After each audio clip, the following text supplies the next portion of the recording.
first of all, John, please take back to Washington that we Australians do appreciate the United States guaranteeing our protection. We have ever since the Second World War and the loss of Great Britain to do so, and we certainly don't have the military capability to do so ourselves.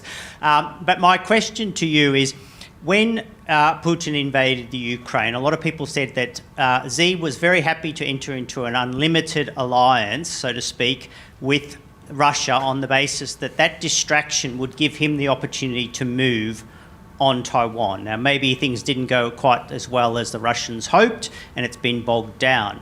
But ultimately, we know that China wants Taiwan back. Mainland China wants Taiwan back, and that is the greatest threat. You've now raised a second distraction for the United States, which will divert it from focus here in this region in East Asia. So my question to you is, strategically, when do you think China will make a move on Taiwan, given Taiwan cannot possibly defend itself on numbers or on material against China if it so chooses to do so?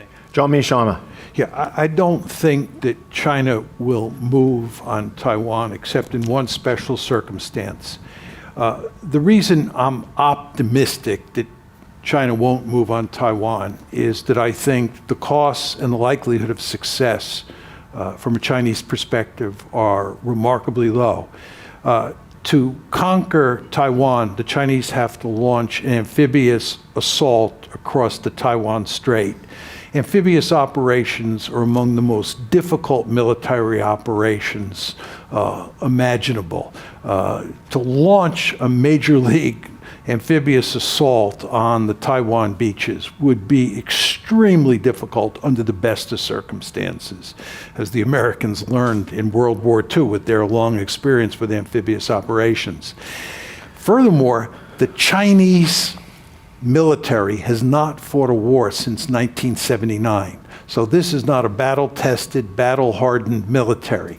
This is a military that's inexperienced, that really has not much combat experience, which is going to set out to try to conquer Taiwan via an amphibious assault. Very difficult. Furthermore, the Americans will be there. I believe the Americans and the Japanese will be there for sure, and I even believe the Australians will be involved. I'm not exactly sure how they will be, but the Americans and the Japanese will be involved, along with the Taiwanese, who we are in the process of arming. So the likelihood of military success at some reasonable cost for China is remarkably low. The one caveat is the Chinese have made it clear that if Taiwan declares its independence, they will go to war no matter what. That is a red line for them. So you can rest assured the United States is putting enormous pressure on Taiwan to make sure it does not declare its independence. And as long as Taiwan does not declare its independence, and I don't think it will, I underline the word think, I don't think it will, given the military calculations here, I don't think that the Chinese will invade Taiwan.